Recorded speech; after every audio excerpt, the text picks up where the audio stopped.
y que si yo estoy haciendo todo el rato cosas para evitar que tú experimentes eso, lo que estoy haciendo es alargar tu crecimiento, retrasar tu aprendizaje. O sea, es como las mujeres estamos educadas para sobrefuncionar, para gestionar nuestras emociones y las del otro. Entonces, en ese sobrefuncionamiento, nosotras nos quemamos y perdemos todo el poder. Si priorizarme me convierte en la mala, porque me convierte en la egoísta, porque me convierte en que estoy haciendo algo que a otro le está generando una incomodidad, pues voy a quitar su incomodidad para ponérmela a mí. Darme cuenta de que no estoy en contacto con mis emociones reales, de que hay muchas emociones reprimidas, rechazadas, anuladas, que he decidido que eso no se siente porque no soy buena, si lo siento. Bienvenidas, hermanas. Bienvenidas a un nuevo espacio de reflexión, de ampliar conceptos, tanto con nosotras como con las reflexiones que luego vosotras nos pongáis de lo que abramos, que hoy va a ser un melonazo. Sí que lo muy es. Interesante. Sí que lo es. Vale, hermana, te hago la pregunta, así directamente, ¿no? Para abrir el melón. Venga, dale. ¿Cuánto te cuesta priorizarte y cuánto en esa entrega hacia los demás te pierdes de ti misma o te escondes a ti misma? Como veis, ya la pregunta viene con chicha. Pues la verdad es que a día de hoy me priorizo bastante y no me cuesta mucho. He de reconocer que ha sido un largo camino hasta llegar hasta aquí, porque si me voy al inicio, sí que había esa sensación de no poder decir que no, ¿no? Que al final el priorizarte es no puedo decir que no fuera, pero claro, cuando digo que sí, me estoy diciendo que no. Y al revés, cuando digo que no, me digo que sí. Entonces, claro, ese priorizarme, ese poder decir que no hacia afuera era algo horrible. Yo además me engendraba mucha culpa, el creer que estaba fallando o que estaba decepcionando o que estaba pudiendo generar un malestar a la otra persona. Para mí era algo fatídico y la verdad, antes de decirlo yo, me gustaría saber si tú has experimentado esto, qué fue lo que te hizo ese cambio de clic, porque para mí fue brutal. De hecho, se lo cuento a todo el mundo para que todo el mundo tenga ese alivio de soltar lo que no es suyo, que creo que cuando no nos damos ese permiso es lo que está sucediendo. Entonces, en este momento, aunque aún hay veces que sucede, la gran mayoría no sucede. Y también he de reconocer una cosa, y es que se paga un precio. Y es que no a todo el mundo le hace gracia. Y te buscan, bueno, en mi caso, pues el chantaje emocional, el que te quiera, o sea, quieren que hagas lo que a ellos les apetece. Y entonces la manera en la que el ser humano ha aprendido a hacer eso es a través de imprimir culpa en el otro para que desde esa incomodidad se transforme, ¿no? Entonces, para mí es un poco eso, el ser fiel a mí por una construcción que más adelante iremos viendo cómo podemos hacer, para que realmente, a pesar de eso, que no va a dejar de estar, o sea, al menos en mi situación, eso no ha dejado de estar. El que haya personas... O el... No, el que haya gente que no le gusta que te priorices. Claro, y entonces te lo hagan presente, que yo creo que ese justamente es la mayor dificultad. El creer que eres egoísta, porque el egoísmo lo tenemos asociado con ser malo y nadie quiere ser mala. Yo no quiero ser mala. Entonces, claro, si priorizarme me convierte en la mala, porque me convierte en la egoísta, porque me convierte en que estoy haciendo algo que a otro le está generando una incomodidad, pues voy a quitar su incomodidad para ponérmela a mí. Que es normalmente... Voy a pararte aquí porque es que esto es fundamental. En plan, hay que rescatar esto. El cómo, y yo a esta conclusión he tardado muchísimo en llegar porque veía otras 1000 cosas antes que esto. Y cuando me empecé a trabajar esto, ha sido cuando realmente he empezado a poder priorizarme, porque no entendía desde dónde lo hacía, ¿no? Y esta es la razón por la que muchas veces no te priorizas, para evitar que el otro se sienta incómodo, para no generar una emoción en el otro y para que el otro no tenga que gestionar eso, ya lo gestionas tú, ¿no? O sea, es como las mujeres estamos educadas para sobrefuncionar, para gestionar nuestras emociones y las del otro. Ya antes de decir lo que vas a decir, antes de hacer lo que vas a hacer, ya piensas cómo se va a sentir el otro con esa acción que tú vas a hacer y en caso de que eso vaya a generar una incomodidad, cómo no hacerlo, para que el otro no tenga que exponerse a sentir una incomodidad, ¿no? Entonces, en ese sobrefuncionamiento, nosotras nos quemamos y perdemos todo el poder también, ¿no? Entonces, para mí, esto ha sido fundamental, el darme cuenta de que muchas veces el no priorizarme ha sido un mecanismo de complacencia, ¿no? Para que el otro no tenga que gestionar ni lidiar con nada, ¿no? Ya lo gestiono yo, para que tú no sientas ningún tipo de incomodidad, ni, ¿no? Es como el evitar que el otro sienta, ¿no? Y también el aprender que eso a mí también me genera incomodidad, porque cuando el otro se siente incómodo, yo no sé sostener ese espacio. Yo quiero que todo esté bien todo el tiempo. Quiero evitar el conflicto, que creo que esto también es muy de la educación femenina, ¿no? Tenemos miedo al conflicto. Entonces hay un punto en el que dices, por evitar el conflicto, prefiero traicionarme a mí misma y pasar por encima de mis necesidades, con tal de que no se genere un conflicto, ¿no? Entonces, cuanto más estoy aprendiendo, que todavía me queda un largo camino, a primero dejar que el otro sienta lo que tenga que sentir y no gestionarlo yo por él, y por otro lado, saber estar en esos espacios en los que mis acciones pues generan ese conflicto o esa incomodidad y no intentar resolverlo, poder estar sin resolver, poder estar cómoda ahí, creo que eso para mí está siendo un gran aprendizaje con este tema de priorizarme, ¿no? ¿Qué es lo que genera el que tú te priorices? Porque te lo ponen muy romántico, pero cuando empiezas a priorizarte, eso genera cosas en los demás, ¿no? Tal cual, y de hecho yo creo que ahí es donde está el reto, ¿no? Justamente en lo que te hace sentir, porque a nivel teórico todo es sencillo, pero en la práctica se mueven emociones y se despiertan heridas y se despierta el... Fíjate, una cosa que yo sí que he escuchado muchas veces e incluso yo he hecho cuando ese patrón lo tenía muchísimo más grabado, y es es que yo hago lo que me gustaría que hiciesen conmigo. Pero eso te lleva a una gran confusión y es esperar que los demás también lo vayan a hacer. Y también les carga a ellos con esa responsabilidad que te has cargado tú sin que muchas veces te lo pidan, que también esa es otra. ¿Cuántas veces hacemos esa evitación cuando realmente lo que le estamos quitando al otro es la oportunidad de tener un espacio de aprendizaje? Es como, ¿por qué creo que yo tengo mayor capacidad que tú? O sea, al final es desconfío de ti y desconfío de mí, porque creo que tengo que salvaguardar eso, ¿no? También lo que comentabas de, digo, genera una incomodidad, se genera una incomodidad en mí. Entonces prefiero no sostener eso, prefiero que la incomodidad sea solo mía, pero no a consecuencia de un otro. Es cierto que yo, para poder liberar todo esto, una de las cosas que hice fue empezar a sentir que igual que yo tengo la capacidad de aprender a sostener lo que se mueve dentro de mí, esa capacidad la tiene todos. Y que si yo estoy haciendo todo el rato cosas para evitar que tú experimentes eso, lo que estoy haciendo es alargar tu crecimiento, retrasar tu aprendizaje, dejar para después el que tú conectes con cosas que de otra forma es completamente imposible, ¿no? Que también por eso yo creo que vivimos en comunidad, porque nos necesitamos los unos a los otros para ponernos en situaciones que nos enseñen desde dónde nos estamos viviendo y desde dónde nos podemos llegar a vivir. Y dicho esto, sí que creo que estaría guay bajarlo a situaciones concretas.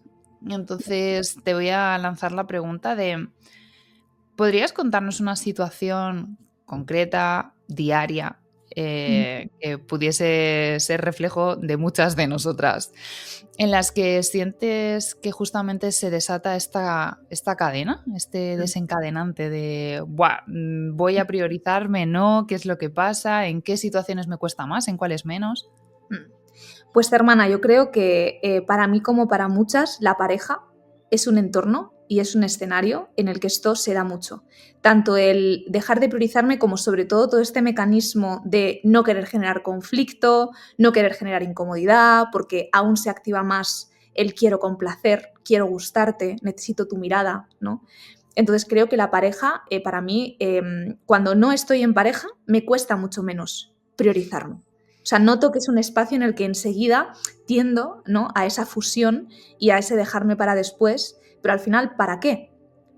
Para conseguir esa validación a través del otro, ¿no? Cuando no está el escenario de la pareja y soy yo la que me tiene que dar mi propia mirada y mi propio valor, me cuesta menos enfrentarme a esas situaciones. Pero de repente en pareja tengo esa tendencia a, sí, a ponerme en un segundo lugar y a querer salvar ese espacio antes que a mí misma, ¿no? O sea, de pronto genero todos estos mecanismos, ¿no? También creo que como muchas mujeres que han sufrido violencia en algún momento en las relaciones de pareja, para mí el conflicto tiene una connotación muy peligrosa. Aunque ya no ocurra eso, ¿no? Y hace muchos años que no ocurre, el hecho de que haya ocurrido, y aquí para todas en algún momento alguna abuela, alguna ancestra lo ha vivido. Entonces, claro, para nosotras también hay que tener ahí compasión, ¿no? Y mirar la historia de las mujeres. Para nosotras el conflicto ha significado la muerte, muchas veces, ¿no? En cuanto estás en una pareja o con un hombre. Entonces, a veces se te activa ese mecanismo de decir, ¿por qué estoy evitando este conflicto que es tan pequeño? Claro, porque para mí inconscientemente el conflicto es un lugar de mucho peligro, ¿no? Y de muerte. Entonces, puede tener compasión ahí. Y yo lo que me estoy diciendo mucho en esos escenarios de incomodidad y de conflicto ahora, para poder priorizarme y poder poner sobre la mesa mi necesidad también, y no sobrefuncionar y gestionar al otro y dejar que cada uno se gestione, es decirme que estoy a salvo. Que estoy a salvo en mí, que lo que siento está bien, que puedo estar segura con lo que siento, porque si no entras en ese cuestionamiento de no sientas esto, que esto va a generar un conflicto, siente otra cosa. Ah, pues no me importa. Sí te importa, ¿sabes? Entonces, para poder, me estoy diciendo mucho que estoy a salvo y que todo lo que siento puede ser acogido y es un espacio seguro, ¿no? El sentir todo, el sentir la rabia es seguro, no, sienta lo que sienta, estoy en seguridad. ¿Cómo es para ti esto? ¿A ti se te Pues activa esto? me parece súper potente lo que acabas de decir, porque creo que tiene, wow, o sea, un darte cuenta muy interesante y también una palanca muy top para poder ayudarte. Pues fíjate, a mí en pareja no tanto, porque aquí cada uno tenemos nuestros talones de Aquiles y está guay porque así pues más mujeres se pueden dar por aludidas. A mí me pasa en la familia. En el entorno de la familia en la que es quizás donde yo más busco ese reconocimiento, esa validación y donde durante mucho tiempo pues he estado muy con la mirada en ese buscar la complacencia, que muchas veces se convertía en rebeldía de llamar la atención, ¿no? De mírame de alguna fórmula que obviamente traía de la mano una culpa inmensa y que poco a poco lo que he ido haciendo yo en ese sentido es dejar de esperar que la mirada de los miembros de mi familia sean los que me describan, que creo que también es el no priorizarte. Cuando no te priorizas, estás esperando que el otro defina quién eres. Por eso en tus acciones, ¿no? Das tu mayor para que eso sea la descripción que puedan llegar a hacer de ti. Y sin embargo, yo me he dado cuenta de que durante mucho tiempo he estado ahí y no lo he conseguido. Y me llenaba de mucha decepción, de mucha rabia, de mucho sufrimiento, hasta que llegué a un momento en el que dije, ostras, es que quizás no merece tanto la pena, ¿no? Porque no estoy obteniendo lo que quiero y el precio que estoy pagando es altísimo. De no atenderme, no escucharme, pensar más en el otro, llevarme hasta la extenuación muchas veces. Y de esa forma lo que empecé a hacer es, vale, ¿y si empiezo a darme yo el reconocimiento, la validación, el amor? Y muy curiosamente muchas de las relaciones empezaron a cambiar, porque yo ya no esperaba nada. Y empecé a dejar de sentirme culpable cuando esperaban algo de mí y yo no lo hacía, porque me daba cuenta de que era tema de su expectativa, ¿no? No tanto de lo que yo tenía o no tenía que hacer. Teniendo siempre muy claro desde dónde estoy moviendo la intención, ¿no? Que ya lo hemos hablado en alguna otra ocasión. El desde dónde estoy generando el movimiento de ser fiel a mí. Desde una intención de dañar al otro o desde una intención de salvaguardarme a mí, respetarme a mí, ser coherente conmigo. Y vuelvo a lo que decía al inicio, no es nada cómodo para la gente este tipo de de situaciones, porque es cierto que yo he observado que se confunde muchas veces el que te priorices o busques la coherencia más armoniosa para ti con que estés siendo maleducada. O egoísta. Efectivamente. Claro, no podemos ignorar, es que justo, ¿no? O sea, yo hablo de la pareja, tú hablas de la familia, no por casualidad, ¿no? Estos espacios, y se dice tanto en el feminismo, lo personal es político. Es que estos espacios de lo personal es donde las mujeres hemos estado relegadas. Virginia Woolf decía esto de que históricamente hemos sido como espejos para que los demás se vieran, porque hemos estado a su cuidado, hemos estado, ¿no? En esa complacencia. Educacionalmente es como se nos ha enseñado a ser, ¿no? Complacientes. Y por eso hablaba de una habitación propia, de poder tener cada una un espacio personal y lo que cuesta generar ese espacio personal cuando tú has sido educada para definirte a través de los otros, a través de la mirada de los otros, ¿no? Y a decir, yo soy válida en la función en que soy útil para el otro, ni siquiera para mí misma, ¿no? Y cuando empiezas a hacer este movimiento, y todas en algún momento nos empoderamos y lo hacemos, cuando empiezas a retirarte, pero como tú dices, ¿no? No por venganza, sino por amor propio, claro, es un cambio en el campo que genera resistencias, evidentemente. En la familia, en la pareja, en lo que sea, de repente es como, se ve como un acto egoísta, ¿no? Pero al final es ahí cuando cada una tiene que hacer el trabajo de darse cuenta de que el egoísmo en una sociedad que nos ha educado para ser complacientes es un movimiento de resistencia política y de resistencia personal, ¿no? De, como tú decías, no es autoindulgencia, es amor propio. Y hay que ver ese movimiento con el amor que tiene, aunque lo que genera no parece amoroso. Suele ser conflictivo, ¿no? Sin embargo, wow, cuánto amor hay en hacer esto. ¿Qué dirías tú que ha sido como un movimiento que has hecho, o si tienes algún tipo de rutina que te ayude a seguir sosteniendo cuando viene esa culpa, cuando viene esa resistencia, cuando por el lado del otro viene pues esa represalia? ¿Qué pasa dentro de ti y cómo gestionas ese movimiento? ¿Y cómo te llevas a ti al amor cuando entras en culpa? Pues haciendo, o sea, yo me apalanco bastante en la mentalidad porque es lo que más me suele llevar hacia un lugar o hacia otro. Entonces tengo como pensamientos tesoro que tengo repartidos para las diferentes situaciones en las que sé que apalancarme en ellos me ayuda a que mi cuerpo se sienta de otra forma y a recuperar. Porque sí es cierto que, siendo súper honesta, aún en esas circunstancias se despierta la ansiedad de mi cuerpo, ¿no? Se despierta el miedo a que hagan una descripción de mi ser que no es el que yo quiero. Eso sigue sucediendo porque al final lo tenemos muy, muy, muy integrado. Entonces, cuando aparece esa ansiedad, pienso en dos cosas. Una, pienso en cuando el movimiento me lo hacen a mí.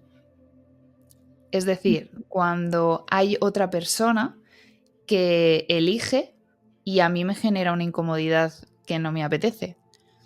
Y pienso que ahí lo que me está brindando es una oportunidad fabulosa para mirar qué es lo que se ha movido para yo estar incómoda y sentir que eso es algo desagradable, y desde ahí brindarme la oportunidad de crecer internamente.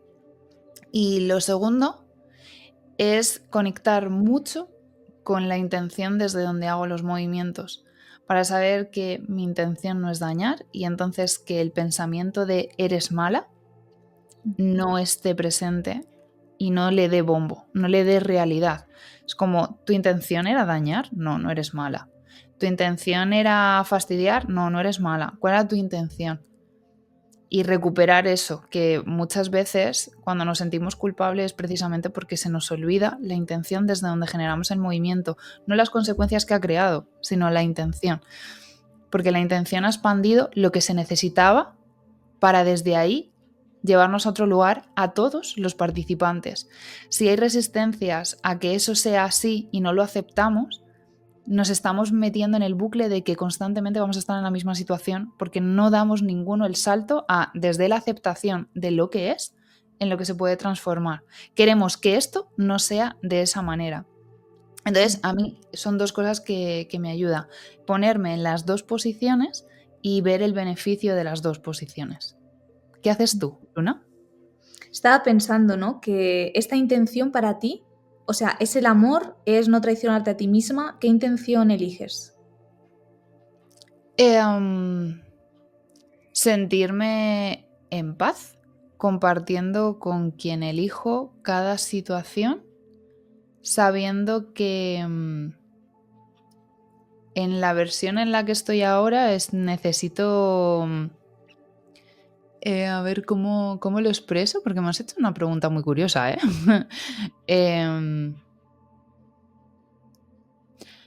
La intención va cambiando, por eso no te sabía contestar.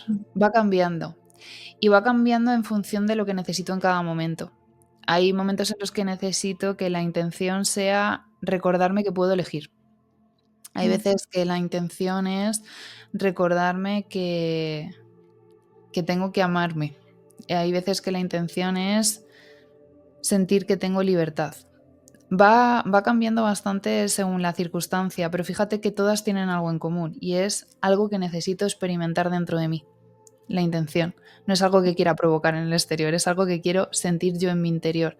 A veces la intención será experimentarme humilde, a veces la intención, no sé, será lo que en ese momento sienta que está como más debilitado y necesita esa intención, esa fuerza para nutrirse.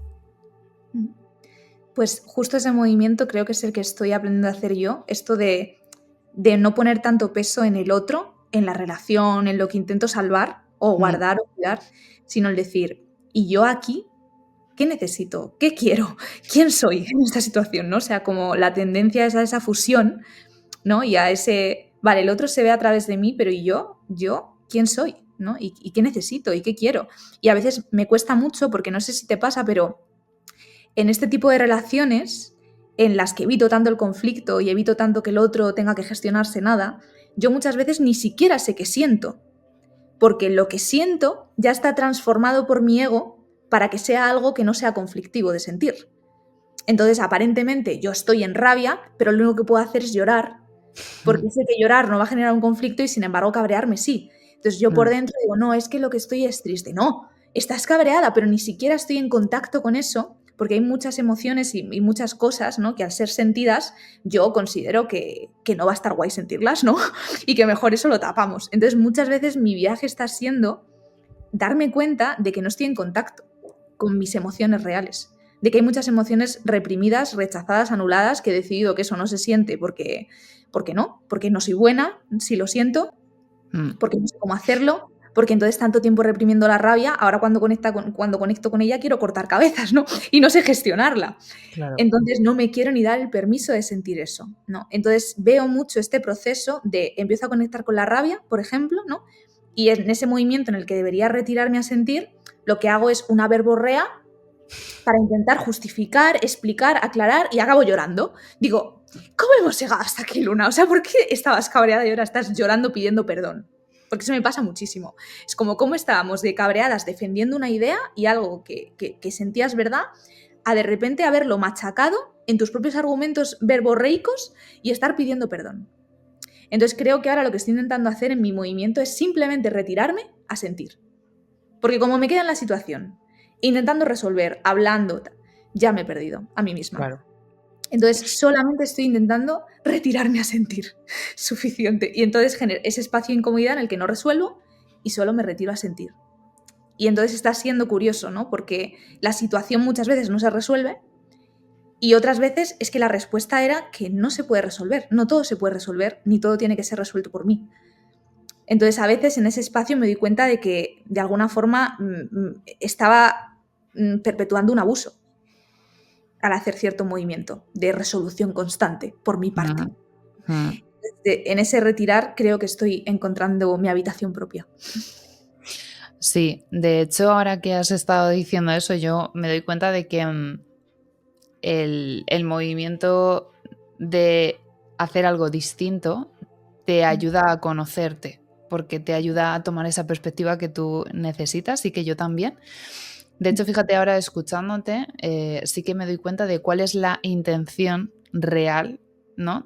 Que te he ido como disgregando, pero siendo como muy honesta. La intención real es no sentirme insegura. Entonces, en esos movimientos, quizás no los haces de la mejor fórmula, por lo que estábamos diciendo, ¿no? Como no sabemos hacerlo, vamos practicando las diferentes fórmulas para hacerlo de una manera u otra. Y creo que sí que es importante que sepamos que eso es un camino. Un Total. camino en el que pues a veces habrá gente que se enfade, habrá gente que te deje hablar, habrá gente que deje de acompañarte. Y estará bien, porque no te estabas equivocando en la forma que hayas elegido, simplemente estabas practicando.